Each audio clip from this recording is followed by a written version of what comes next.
Préambule. Jean-Jacques Vlody. Monsieur le Président, Monsieur le Ministre, Madame la Ministre, je vais essayer de faire vite puisque le temps court et beaucoup de choses ont été dites et beaucoup de choses auxquelles je souscris pleinement.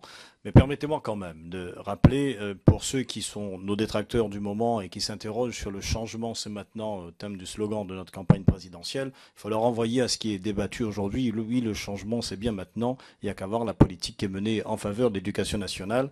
Et ce changement, il est fondamental parce qu'il y a une espérance extraordinaire qui est née de la volonté que vous portez, Monsieur le Ministre, de l'effort budgétaire qui est souligné ici, de la part du monde enseignant, bien sûr, de la part des élèves et de la part des parents, c'est-à-dire de la part de tout un peuple devant cette belle mission que vous menez concernant la refondation de l'école et ce budget en augmentation sur l'éducation. L'école, donc, son contexte, dans un contexte de crise budgétaire et aujourd'hui, donc, cette priorité que nous connaissons. Ma question sera sur un dispositif très précis qui n'est pas seulement de l'éducation nationale. Je veux parler du dispositif qui sera mis en œuvre concernant les emplois d'avenir professeurs, qu'on a salué par ailleurs, que j'ai salué par ailleurs dans le débat parlementaire. C'est un dispositif qui est fondamental, dont je suis sûr certains ne mesurent pas encore l'essence même et je dirais son côté indispensable, parce qu'il va remettre, comme on dit de manière un peu vulgaire, de l'essence au moteur de l'ascenseur social de notre pays, qui va remettre aussi, donc, comme on dit aussi de manière un peu mécanique, de l'huile dans les rouages de nos processus de recrutement des professeurs, et surtout, donc, il va nous permettre d'atteindre donc le recrutement à terme de nos 60 000 postes d'enseignants.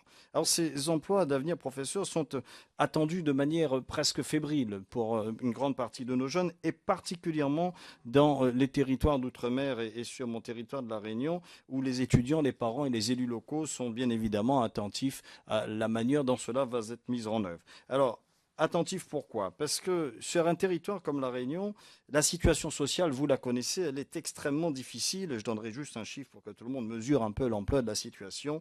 Un tiers de la population d'outre-mer à la Réunion vit des minima sociaux. Ça veut dire quoi? Ça veut dire que pour un jeune qui fait des études, eh bien, les familles à un certain niveau d'études n'arrivent plus à suivre. Un bon nombre de jeunes renoncent donc bien évidemment à pouvoir faire des études convenablement. Et donc quand le cursus est long, cela devient difficile et problématique. Donc dans le contexte tel que nous le connaissons aujourd'hui, j'aurais aimé savoir, Monsieur le Ministre, comment vous allez vous y prendre pour essayer de satisfaire tout le monde. Ça va être la difficulté de l'exercice, puisque un espoir immense est en train de naître de la mission et de l'ambition qui est portée par l'école.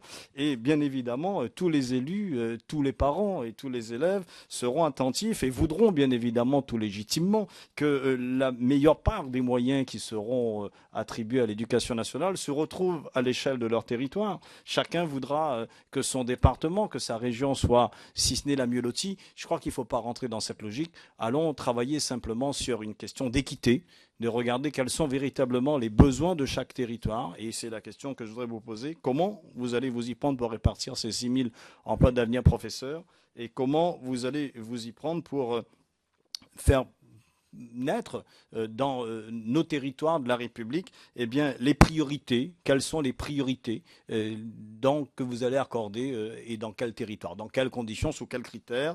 La question est celle-là. Et comment, bien évidemment, l'outre-mer sera traité ou abordé dans cette organisation et cette répartition territoriale. J'ai essayé de faire court, Monsieur le Président. Si, merci Jean-Jacques Vlody.